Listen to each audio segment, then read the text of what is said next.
علیکم ورحمۃ اللہ وبرکاتہ۔ الحمد للہ نحمده ونستعینه ونستغفره ونؤمن به ونتوکل علیہ ونعوذ باللہ من شرور انفسنا ومن سیئات اعمالنا من يهده الله فلا مضل له ومن يضلله فلا هادي له ونشهد أن لا إله إلا الله وحده لا شريك له ونشهد أن سيدنا وسندنا وحبيبنا وكريمنا وشفيعنا ومولانا محمدا عبده ورسوله صلى الله على النبي وعلى آله وأصحابه وأتباعه وأزواجه وذرياته أجمعين فأعوذ بالله من الشيطان الرجيم بسم الله الرحمن الرحيم والعصر إن الإنسان لفي خسر إلا الذين آمنوا وعملوا الصالحات وتواصوا بالحق وتواصوا بالصبر وقال النبي صلى الله عليه وسلم لا عدوى ولا طيرة ولا هامة ولا سفر او كما قال علیہ الصلاۃ والسلام۔ اللہ تعالیٰ نے بے انتہا کرم کا، بہت محبت کا، شفقت کا، عنایت کا معاملہ کیا۔ اس نے اپنے پاک بارگاہ میں جمعہ کی مبارک گھڑیوں میں حاضری کی توفیق عطا فرمائی۔ دعا کیجیے اللہ تعالیٰ ہم سب کے حاضر ہونے کو، جمع ہونے کو، مل بیٹھنے کو، سننے سنانے کو قبول فرما لیں، اور دعا کیجیے اللہ زندہ رکھے، اسلام پہ زندہ رکھے، ایمانی محنتوں میں لگائے رکھے، اور اللہ موت دے تو اپنی رضا خوشنودی والی موت عطا کرے۔ محرم الحرام اسلام کا اسلامی سال کا پہلا مہینہ ختم ہونے کو ہے۔ کل انشاءاللہ سفر المظفر کی پہلی تاریخ ہوگی۔ لوگ سفر کا مہینہ آتے ہی سفر کو منحوس سمجھنے لگتے ہیں، اور یہ سمجھتے ہیں سفر بے برکتی کا مہینہ ہے، سفر منحوس مہینہ ہے، سفر بلاؤں کے نازل ہونے کا مہینہ ہے، مصیبتوں کے اترنے کا مہینہ ہے۔ سفر کو لوگ 13 تیزی کا مہینہ کہتے ہیں۔ 13 تیزی کے معنی یہ سفر کی 13 تاریخ تک آدمی کوئی اچھا کام نہیں کر سکتا۔ سفر کی 13 تاریخ تک آدمی کوئی نیا کام نہیں کر سکتا، نیا کپڑا نہیں پہن سکتا۔ سفر کے مہینے کو لوگ منحوس سمجھتے ہیں اور یہ کہتے ہیں سفر کا مہینہ منحوس ہے۔ کیسا ہمارا عقیدہ ہے، نہ قرآن سے یہ بات میل کھاتی، نہ حدیث سے یہ بات میل کھاتی۔ حضور نے تو فرمایا سفر تو خیر کا مہینہ ہے، سفر کامیابی کا مہینہ۔ آپ صلی اللہ علیہ وسلم نے سفر کو کامیابی کا مہینہ بتایا، خیر کا مہینہ بتایا، اور حضور نے بتایا اسلام میں کوئی گھڑی بے برکتی کی گھڑی نہیں ہوتی، اسلام میں کسی گھڑی کی بے برکتی کا کوئی تصور نہیں ہے۔ اسلام میں فضیلت والی گھڑیاں ہیں، فضیلت والی گھڑی، برکت والی گھڑی، بے برکتی کی کوئی گھڑی نہیں۔ بے برکتی اس وقت ہوتی ہے جب آدمی بدعملی کرتا ہے، اس وقت بے برکتی ہوتی ہے جب آدمی برا عمل کرتا ہے، جب آدمی اللہ کو ناراض کرتا ہے تو اس وقت کی گھڑی بے برکتی کی گھڑی ہوتی ہے۔ اپنی بدعملی کی وجہ سے، برے کام کی وجہ سے وہ گھڑی بے برکتی کی گھڑی ہوتی ہے۔ اسلام میں کوئی گھڑی بے برکتی کی گھڑی نہیں۔ حضور نے حدیث میں فرمایا لا عدوى، سنو بیماریوں کا لگنا اس کی کوئی حقیقت نہیں۔ لوگ یہ کہتے ہیں ایک کی بیماری دوسرے کو لگتی ہے، ایک آدمی بیمار ہوا اس کی وجہ سے دوسرا آدمی بیمار ہوتا ہے، جیسے کرونا میں چلا اور یہ ہوا کہ فلاں کی وجہ سے فلاں کو آیا، فلاں کی وجہ سے فلاں کو آیا۔ جب تک اللہ نہیں چاہتا ایک کی بیماری دوسرے کو نہیں لگتی۔ اللہ کے بیمار کرنے سے آدمی بیمار ہوتا ہے، دوسرے کے بیمار ہونے سے بیمار نہیں ہوتا۔ سمجھ کا پھیر ہے، ورنہ ہر گلی اجمیر ہے۔ آدمی دوسروں کی بیماری سے بیمار نہیں ہوتا، اللہ کی بیماری سے، اللہ کے بیمار کرنے سے بیمار ہوتا ہے آدمی۔ مدینہ منورہ میں اونٹوں کو خارش لگی، کھجلی ہوئی، تو کچھ لوگ آئے حضور کے پاس اور آ کے کہنے لگے اللہ کے نبی فلاں اونٹ کی وجہ سے دوسرے اونٹوں کو کھجلی ہوگی اور خارش ہوگی۔ تو حضور نے قیامت تک عقیدے کو درست کرنے کے واسطے بتایا، یہ بتاؤ پہلے والے اونٹ کو کہاں سے کھجلی ہوئی تھی، اس کو خارش کہاں سے ہوئی تھی؟ تو لوگوں نے کہا اللہ کی طرف سے ہوئی تھی۔ تو حضور نے فرمایا پورے اونٹوں کو خارش اور کھجلی اللہ کی طرف سے ہوگی۔ بیماری اللہ دیتے ہیں، شفا اللہ دیتے ہیں، اللہ کے علاوہ نہ کوئی بیماری دے سکتا، نہ اللہ کے علاوہ کوئی شفا دے سکتا۔ یہ عقیدہ کہ بیماری لگتی ہے، یہ اسلام کا عقیدہ نہیں ہے، یہ قرآن کا عقیدہ نہیں ہے، یہ حدیث کا عقیدہ نہیں ہے، نہ اللہ کا عقیدہ ہے، نہ اللہ کے رسول کا عقیدہ ہے، نہ اسلام کا عقیدہ ہے، نہ مسلمانوں کا عقیدہ ہے۔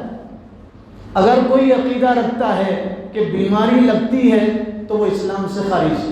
آپ دنیا کے کسی مفتی سے پوچھئے، دنیا کے کسی عالم سے پوچھئے، اگر آپ یہ کہتے ہیں کہ فلاں کی وجہ سے فلاں کو بیماری آئی اور یہ آپ کا عقیدہ ہے تو آپ اسلام سے خارج ہیں۔ عقیدہ یہ ہو اللہ بیمار کرتے، اللہ کے علاوہ دنیا کی کوئی طاقت بیمار نہیں کر سکتی۔ ایک گھر میں کتنے لوگ بیمار ہوئے اور کتنے لوگ صحت مند رہے ایک ہی گھر میں۔ کرونا کے زمانے میں ہم نے دیکھا ایک محلے میں کتنے لوگ بیمار ہوئے اور کتنے لوگ صحت مند تھے ایک ہی محلے میں۔ ماں بیمار ہوئی، بچہ ماں کا دودھ پیتا، چھوٹا بچہ، گود کا بچہ ماں کے کتنے قریب ہوتا ہے، ماں اسے دودھ پلا رہی، اسے ساتھ سلا رہی، ماں بیمار ہوگی، ماں مر گئی، بچہ بچ گیا، بچے کو کوئی بیماری نہیں ہوئی۔ تو معلوم یہ ہوا بیماری اللہ دیتے ہیں، اللہ کے علاوہ دنیا کی کوئی طاقت بیماری نہیں دے سکتی، کوئی طاقت بیمار نہیں کر سکتی۔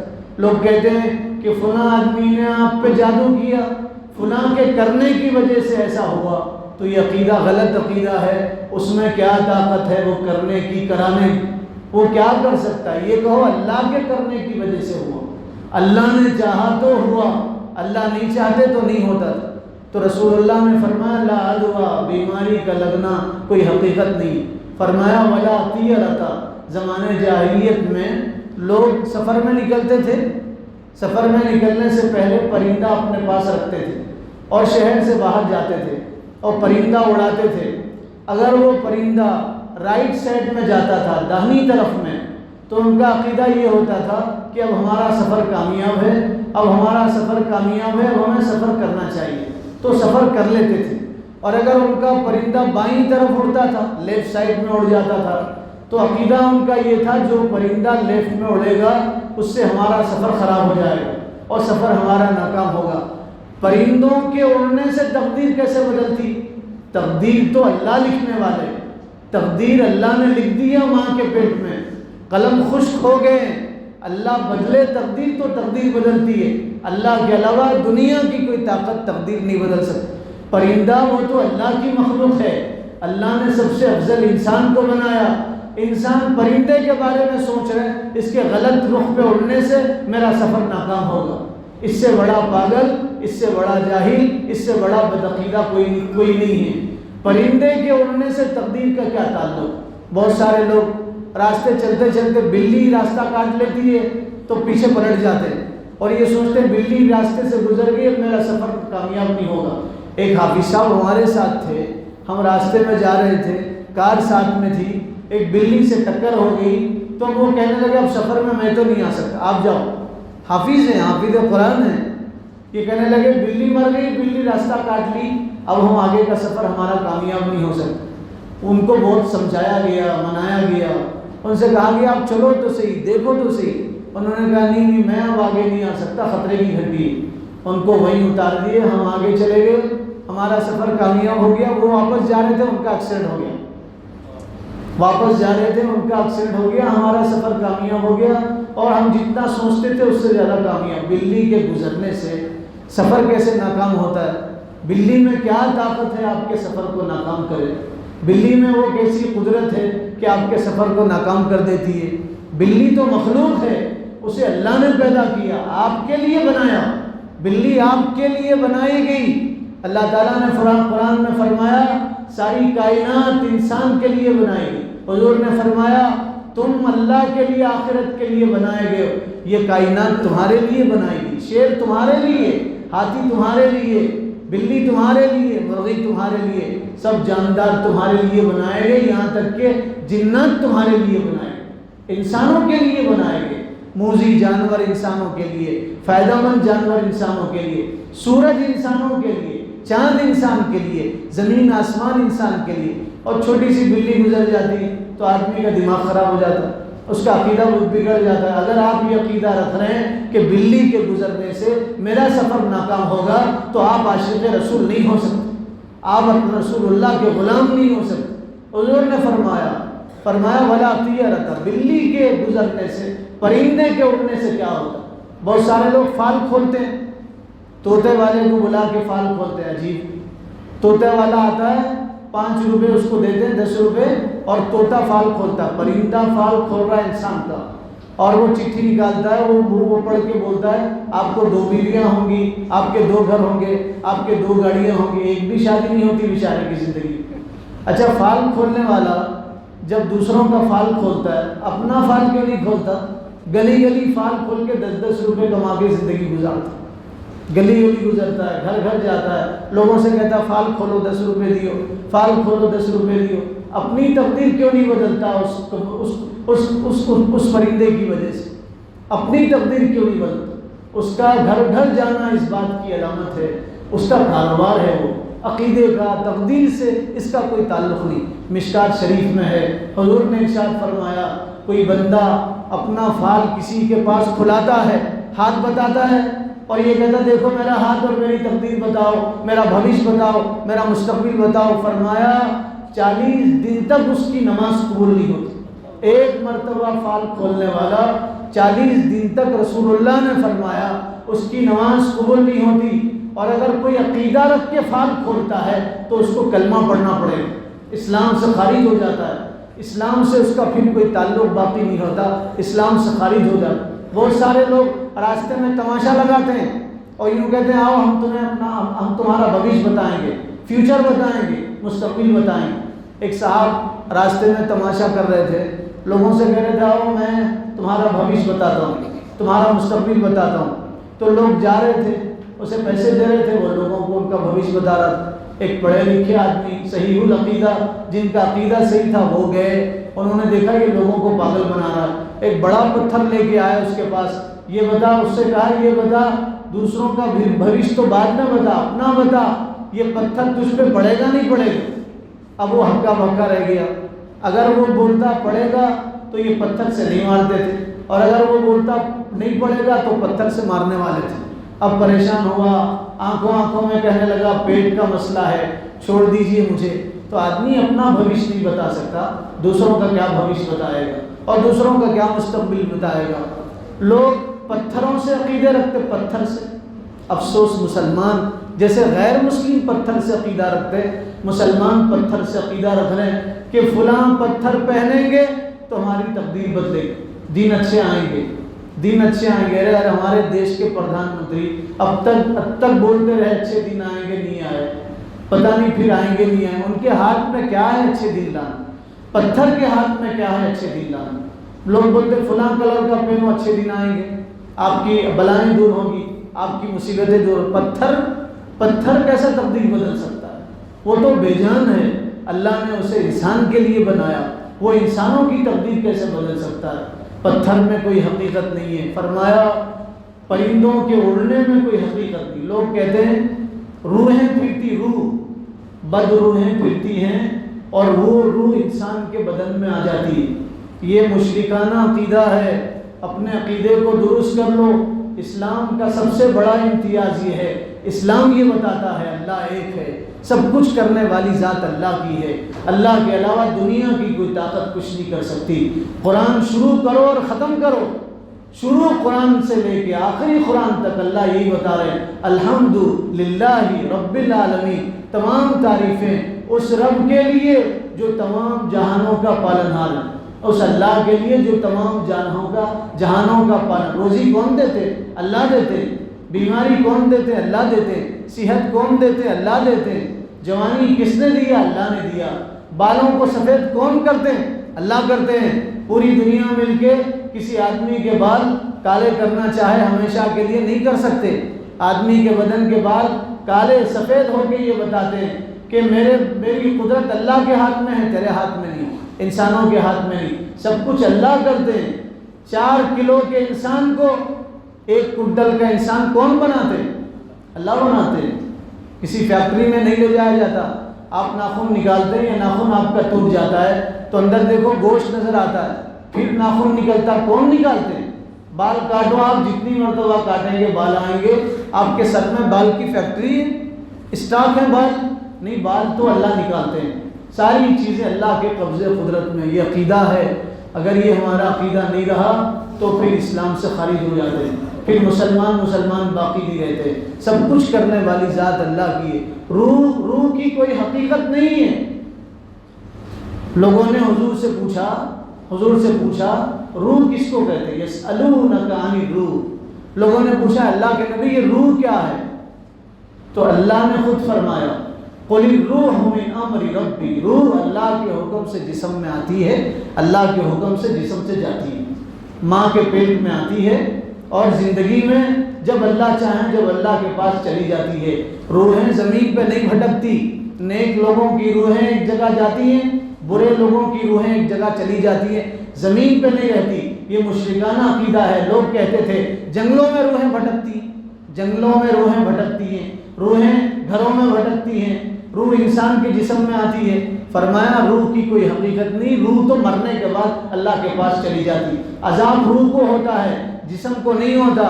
جسم تو سڑ جاتا ہے، گل جاتا ہے، مٹی بن جاتا ہے، عذاب روح کو ہوتا ہے، روح اللہ کے پاس ہوتی ہے۔ تو فرمایا روحوں کا بھٹکنا کوئی حقیقت نہیں۔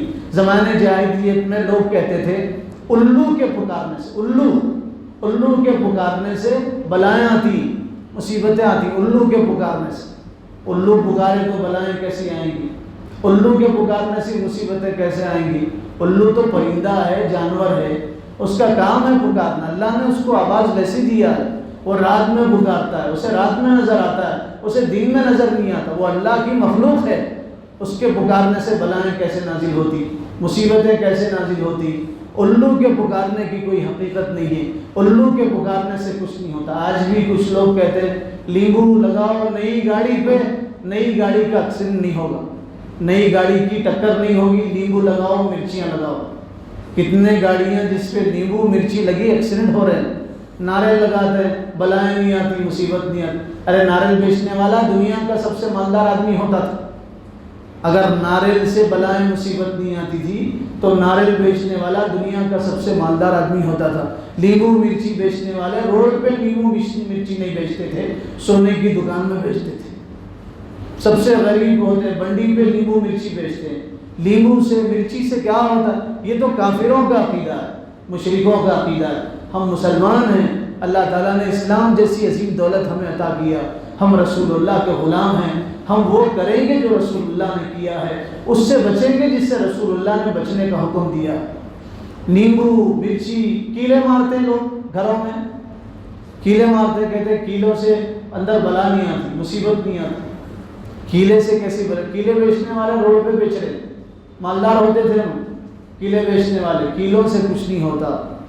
آج کل واسطوں کی حقیقت چل رہی، واسطے اچھے خاصے مسلمان پڑھے لکھے، کھڑکیاں کدھر بنانا، کدھر بنے تو گھر میں مصیبت نہیں آتی، کدھر بنے تو گھر میں برکت آتی ہے، بوڑی کہاں ہونا گھر میں، واسطوں کے حساب سے گھر بنایا جا رہا ہے۔ واسطوں کا عقیدہ مشرکوں کا عقیدہ ہے۔ ایک انجینئر صاحب سے میں بولا بھی فلاں صاحب کا گھر بنانا ہے، تو ان کو پکڑ کے لا کے بول رہے ہیں واسطوں کے حساب سے، مسلم انجینئر کہہ رہے واسطوں کے حساب سے، دروازہ کدھر بنانا، کھڑکیاں کدھر بنانا، واسطوں کے حساب سے بنائیں گے تاکہ گھر میں برکت ہے۔ گھر میں قرآن پڑھنے سے برکت آتی، گھر میں نماز پڑھنے سے برکت آتی، گھر میں اچھے کام کرنے سے برکت آتی۔ واسطوں کے حساب سے گھر بنائیں گے برکت نہیں آتی۔ یہ فرمایا حضور نے مسجد کے قریب گھر بناؤ، یہ فرمایا ایسی جگہ گھر بناؤ جہاں اذان کی آواز آئے، اذان کی آواز آئے تم چل کے مسجد کی طرف جا سکو۔ واسطوں کی کوئی حقیقت نہیں ہے، یہ مشرکانہ عقیدہ ہے، یہ بدعقیدہ ہے۔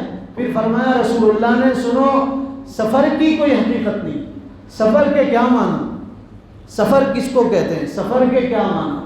سفر کے ایک معنی ہے زرد کے، زرد پیلے پن، پیلے کو عربی میں سفر کہتے ہیں، پیلا پن کو سفر کہتے ہیں۔ سفر کو سفر کیوں کہتے ہیں؟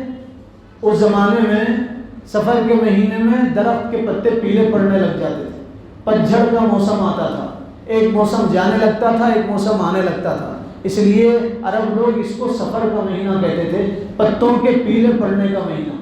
دوسری وجہ سفر کے کیا معنی؟ سفر کے معنی خالی ہونے، سفر کے معنی ہیں خالی ہونے کے۔ کیوں سفر کو خالی کہا جاتا ہے؟ زمانے جاہلیت میں لوگ محرم کے مہینے کا احترام کرتے تھے، 3 مہینوں کا 4 مہینوں کا احترام کرتے تھے، لگاتار عزت کرتے تھے، باہر نہیں جاتے تھے، گھروں میں رہتے تھے، جنگ نہیں کرتے تھے، لڑائی نہیں کرتے تھے، تجارت نہیں کرتے تھے۔ لیکن جیسے محرم کا مہینہ ختم ہوتا تھا، سفر شروع کرتے تھے، تجارت کا سفر کرتے تھے، جنگیں لڑتے تھے، باہر نکلتے تھے، تو ان کے گھر خالی ہوتے تھے۔ اسی لیے سفر کو سفر اس لیے کہا جاتا ہے کہ ان کے گھر خالی رہتے تھے، خالی گھر رہتے تھے۔ اب ان کا عقیدہ یہ تھا کہ سفر میں بلائیں نازل ہوتی ہیں، سفر میں مصیبتیں نازل ہوتی ہیں، سفر میں پریشانیاں نازل ہوتی ہیں۔ یہ عقیدہ تھا، یہ 1500 سال پہلے مکہ میں رہنے والے مشرکوں کا عقیدہ تھا۔ افسوس 1500 سال کے بعد مسلمانوں کا بھی یہی عقیدہ ہے۔ آپ دیکھو شادی خانے پورے بند ہیں، شادی نہیں کرتے، یہ کہتے ہیں سفر کا مہینہ تیرا تیزی کا مہینہ ہے، سفر میں رشتہ نہیں کرتے، سفر میں کوئی نیا کاروبار شروع نہیں کرتے، یہ کہتے ہیں سفر بلاؤں کے نازل ہونے کا مہینہ، مصیبتوں کے نازل ہونے کا مہینہ۔ سفر مصیبت کے نازل ہونے کا مہینہ نہیں ہے، سفر رحمت کے نازل ہونے کا مہینہ، سفر کامیابی کا مہینہ، سفر خیر کا مہینہ۔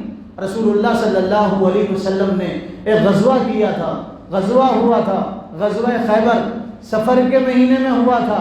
محرم کی آخر میں آپ نے سفر شروع کیا، محرم کی آخر میں آپ خیبر پہنچے۔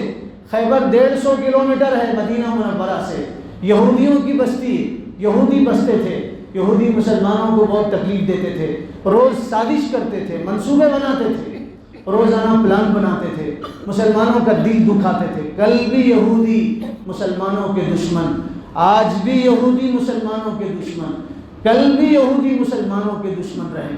سب سے بڑے دشمن مسلمانوں کے وہ یہودی ہیں۔ اور ایک صاحب نے ریسرچ کیا اور تحقیق کیا، اور وہ یوں کہتے ہیں آج کے ہمارے ہندوستان کے جو برہمن ہیں وہ بھی یہودی ہیں، ان کی اصل یہودی ہے، وہ یہودی نسل سے ہیں، یہودی نسل سے سب سے بڑے دشمن یہودی ہیں۔ پوری دنیا میں یہودی مسلمانوں کو تکلیف پہنچا رہے ہیں، کبھی مسلمانوں کے قرآن جلا کے تکلیف دے رہے ہیں، کبھی رسول اللہ کے گستاخانہ کارٹون بنا کے تکلیف دیتے، کبھی اماں جان عائشہ کی شان میں گستاخی کر کے تکلیف دیتے، بہت تکلیف پہنچاتے یہودی مسلمانوں کو۔ یہودی کل بھی دشمن تھے، آج بھی دشمن ہے، یہودی کل بھی دشمن رہیں گے۔ حضور کے زمانے میں سب سے زیادہ تکلیف یہودیوں نے دیا، یہودیوں نے، کسی نے حضور کو زہر دینے کی ہمت نہیں کی، یہودیوں نے رسول اللہ کو زہر دیا، کھانے میں زہر دیا تھا۔ خیبر یہودیوں کا علاقہ تھا، حضور 1600 صحابہ کو لے کے خیبر میں پہنچے، آپ نے محاصرہ کیا، بہت دن ہوئے فتح نہیں ہوئی، بہت دن ہوئے جنگ جیتی نہیں جا سکی۔ ایک دن حضور نے فرمایا کل خیبر کا جھنڈا اس کے ہاتھ میں دوں گا جس سے اللہ اس کے رسول محبت کرتے ہیں اور جو اللہ اس کے رسول سے محبت کرتا ہے۔ حضرت عمر فرماتے ہیں زندگی میں کبھی عہدے کی تمنا نہیں ہوئی، خواہش نہیں ہوئی، لیکن اس دن تمنا ہوئی کہ کاش صبح جھنڈا مجھے ملے۔ صبح ہوئی، صحابہ رسول اللہ کے سامنے ہیں، حضور کی نظریں کسی کو تلاش کر رہی، حضرت عمر آئے، آ کے کہنے لگے اللہ کے نبی آپ کسی کو تلاش کر رہے ہیں، میں حاضر ہوں آپ کی خدمت کے لیے۔ حضور نے فرمایا نہیں عمر، علی کو تلاش کر رہا ہوں، علی کو ڈھونڈ کے لاؤ۔ حضرت علی کے پاس لوگ پہنچے، علی بیمار تھے رضی اللہ تعالیٰ عنہ، بخار تھا، آنکھیں دکھ رہی تھی، آشوب چشم کی بیماری میں مبتلا تھے۔ لوگوں نے کہا رسول اللہ بلا رہے ہیں، تو بیماری میں آئے۔ حضور نے جھنڈا خیبر کا حضرت علی کے ہاتھ میں دیا اور کہا علی یہ خیبر ہے، یہ اللہ خیبر تمہارے ہاتھ سے فتح کرے گا۔ حضرت علی نے کہا میں بیمار ہوں اور میری آنکھیں دکھ رہی ہیں۔ حضور نے اپنا لعاب نکالا، تھوک نکالا، حضرت علی کی آنکھوں میں لگایا، کہا علی موت تک تمہاری آنکھوں میں درد نہیں ہوگا۔ پھر حضرت علی کو اپنے سینے سے چمٹایا اور چمٹا کے فرمایا علی جاؤ، علی جاؤ، موت تک تمہیں کوئی بیماری نہیں ہوگی، جاؤ، موسم کا اثر نہیں ہوگا، گرمی سردی کا اثر نہیں ہوگا۔ حضرت علی گئے جھنڈا لے کے، حضور نے اپنے بدن سے چمٹایا تھا، خیبر کا دروازہ 40 لوگ مل کے کھولتے تھے، حضرت علی گئے، چھوٹے قد کے تھے حضرت علی، طاقت آئی اللہ کی طرف سے، حضور نے دعا دیا تھا، گئے اور خیبر کا دروازہ اکیلے اکھاڑ کے پھینک، اور خیبر فتح ہوا سفر کے مبارک مہینے میں۔ جب آپ خیبر کے فتح کے بعد واپس تشریف لا رہے تھے، حضرت صفیہ آپ کے ساتھ میں تھی۔ حضرت صفیہ کون؟ صفیہ رسول اللہ کی بیوی، ہم سب کی ماں، میری ماں، آپ کی ماں، پوری امت کی ماں حضرت صفیہ لونڈی بنا کے لائی جا رہی تھی، باندیوں میں تھی حضرت صفیہ۔ رسول اللہ نے حضرت صفیہ کو دیکھا، فرمایا میں صفیہ کو اپنے نکاح میں لینا چاہتا ہوں۔ یاد رکھیں حضور نے اپنی مرضی سے کوئی نکاح نہیں کیا، اللہ کی مرضی سے نکاح ہوا۔ حضرت صفیہ کون؟ حضرت صفیہ یہودی باپ کی بیٹی اور یہودی کی بیوی تھی، شوہر کا انتقال ہو گیا تھا، شوہر مار دیا گیا تھا، جہنم رسید ہوا تھا، یہودی کی بیوی تھی اور یہودی کی بیٹی تھی۔ ایک مرتبہ حضرت عائشہ نے حضرت صفیہ کی شان میں کچھ کہا تو حضرت صفیہ کو رونا آیا، رسول اللہ نے دیکھا تو آپ گئے حضرت صفیہ کے پاس اور آپ حضرت صفیہ کے آنسو پوچھنے لگے۔ آپ کی بیوی آپ کے لیے آپ کا گھر چھوڑ کے آتی ہے، آپ کی بیوی آپ کے لیے اپنے بھائی چھوڑ کے آتی ہے، عزیز و اقارب چھوڑ کے آتی ہے، اپنے لیے اپنا سب کچھ چھوڑ کے آتی ہے، آپ مرد ہیں۔ حضور نے اپنے عمل سے بتایا، دیکھو کبھی وہ رو پڑے تو اس کے آنسو صاف کرنا بھی تمہارے نبی کی سنت ہے۔ حضور نے حضرت صفیہ کے آنسو صاف کیا اور فرمایا صفیہ کیوں روتی ہو؟ تمہاری فضیلت تو دیکھو، تم موسیٰ کی بھتیجی ہو، تمہاری فضیلت تو دیکھو، تم ہارون کی بیٹی ہو، تم ایک نبی کی بھتیجی ہو، ایک نبی کی بیٹی ہو اور ایک نبی کی بیوی ہو۔ کیا فرمایا؟ فرمایا ایک نبی کی بھتیجی، موسیٰ علیہ السلام کی بھتیجی، ہارون علیہ السلام کے نسل میں سے تھی۔ فرمایا ہارون کی بیٹی اور محمد صلی اللہ علیہ وسلم کی بیوی۔ حضور نے خیبر سے واپسی میں صفر کے مہینے میں حضرت صفیہ سے نکاح کیا، نکاح ہوا۔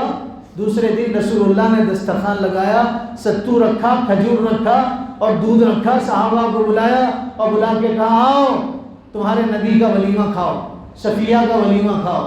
صحابہ نے صفیہ کا ولیمہ کھایا۔ صفر کے مہینے میں خیبر فتح ہوا، صفر کے مہینے میں رسول اللہ نے شادی کیا، صفر کے مہینے میں ولیمہ کھایا، صفر کے مہینے میں آپ مدینہ میں آئے فاتحانہ شام کے ساتھ۔ حضور کے واقعے سے ہمیں یہ سبق ملتا ہے، سفر کامیابی کا مہینہ، سفر انتہائی خیر کا مہینہ، سفر انتہائی برکت کا مہینہ ہے۔ اگر آپ سفر کو منحوس مہینہ سمجھتے ہیں تو آپ رسول اللہ کے غلام بولنا چھوڑ دو، اپنے آپ عاشق کہنا چھوڑ دو، حضور کا نام لینا چھوڑ دو۔ حضور کہہ رہے، بخاری مسلم صحاح ستہ کی پوری کتابوں میں حدیث ہے، حضور نے فرمایا سفر منحوس مہینہ نہیں ہے، سفر بلاؤں کے نازل ہونے کا مہینہ نہیں۔ لوگ کہتے ہیں اس مہینے میں رسول اللہ بیمار ہوئے تھے، مہینے کے شروع میں 13 دن بیمار ہوئے تھے۔ کس نے کہا آپ کو شروع میں رسول اللہ بیمار ہوئے تھے؟ حضور تو سفر کے آخر میں بیمار ہوئے تھے، سفر کے آخر میں بیمار ہوئے تھے، سفر کے شروع میں بیمار نہیں ہوئے۔ کیا حضور نے فرمایا میں جب بیمار ہوں تو تم اس میں غم مناؤ؟ کیا میں بیمار ہوں تو تم اس کو منحوس سمجھو اور بے برکتی کا مہینہ سمجھو؟ سنو، اللہ نے فرمایا حضور کے زبان سے لا تسبوا الدہر، زمانے کو گالی مت دو، زمانے کو اللہ نے بنایا، اللہ نے زمانے کو بنایا، زمانے کو گالی دینا اللہ کو گالی دینا۔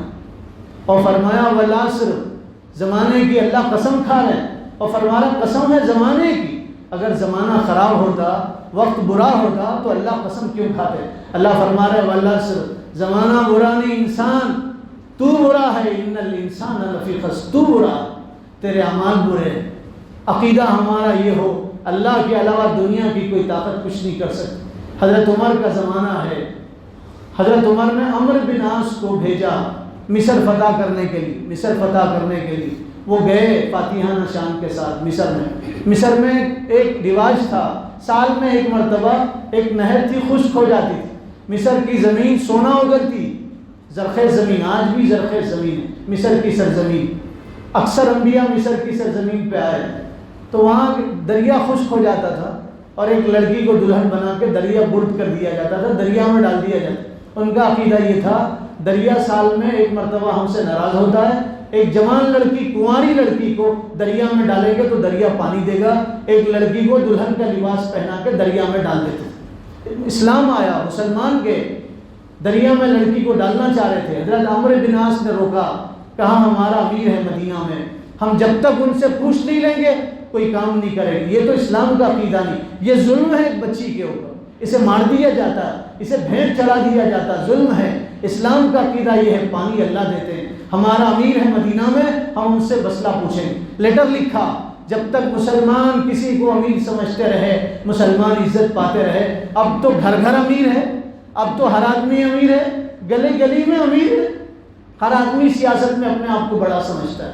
میں اکثر کہتا ہوں جوان اپنے آپ کو اپنے گلی کا اکبر اویسی اسد اویسی سمجھتے ہیں، ہر گلی میں یہ سمجھ رہے ہم بیدر کے اسد اویسی اکبر اویسی۔ ارے جھکنا سیکھو، غلام بننا سیکھو، اپنے آپ کو ماتحت رکھنا سیکھو، ایک کو امیر بناؤ۔ سیاسی طور پہ پورے ہندوستان میں مسلمانوں کا کوئی رہبر لیڈر نہیں ہے، اس کی وجہ سے آج ہمیں یہ دین دیکھنا پڑ رہا ہے۔ امیر مانو کسی کو، بڑا مانو، تب دیکھو اللہ عزت عطا فرمائے۔ حضرت عمر نے لیٹر لکھا تو حضرت عمر نے لیٹر پڑھ کے چٹھی دیا، کہا یہ چٹھی دریا میں ڈالو۔ حضرت عمر نے لوگوں کو جمع کیا مصر میں اور چٹھی دریا میں ڈالا۔ چٹھی ابھی دریا میں نہیں گئی تھی، پانی جوش مارنے لگا اور پورا دریا بھر گیا اور پانی سے لبالب ہوا۔ آج تک اس دریا کا 1 انچ پانی کم نہیں ہوا، قیامت تک پانی کم نہیں ہوگا۔ جس دریا میں لڑکی ڈالی جاتی تھی، اس دریا میں حضرت عمر نے چٹھی ڈالا۔ حضرت عمر سے پوچھا لوگوں نے، آپ نے جو چٹھی دیا تھا اس میں کیا لکھا تھا؟ فرمایا میں نے لکھا تھا اللہ کے نام سے جو بڑا مہربان نہایت رحم کرنے والا، میں نے لکھا تھا یہ چٹھی عمر رسول اللہ کے غلام کی طرف سے ہے، دریائے نیل کے نام پہ ہے، اور میں نے لکھا ہے دریا اگر تو اللہ کے حکم سے بہہ رہی ہے تو بہہ جا اور جاری ہو جا، اگر تو اللہ کے حکم سے نہیں بہہ رہی تو محمد کے غلاموں کو تیری ضرورت نہیں ہے، ہم ہاتھ اٹھا کے پانی برسائیں گے، ٹھوکر مار کے پانی نکالیں گے۔ چٹھی دریا میں گئی، 6000 لوگوں نے اسلام قبول کیا، 6000 لوگوں۔ بتایا حضرت عمر نے عقیدہ یہ ہو، ہمارا عقیدہ یہ ہو اللہ سب کچھ کرنے ہو، اللہ کے علاوہ کوئی کچھ نہیں کر، زمانہ برا نہیں ہوتا، وقت برا نہیں ہوتا، کسی پرندے میں پتھر میں کوئی طاقت نہیں ہے، سب طاقتیں اللہ کے پاس میں ہیں۔ وما قدر اللہ حق قدر، پوری طاقتیں اللہ کے قبضے قدرت میں ہیں، اللہ کے علاوہ کوئی کچھ نہیں کر سکتا۔ دعا کیجیے اللہ عمل کی توفیق عطا فرمائے۔ جو حضرات سنتوں سے فارغ نہیں ہوئے ان سے گزارش ہے وہ سنتوں سے فارغ ہو جائیں۔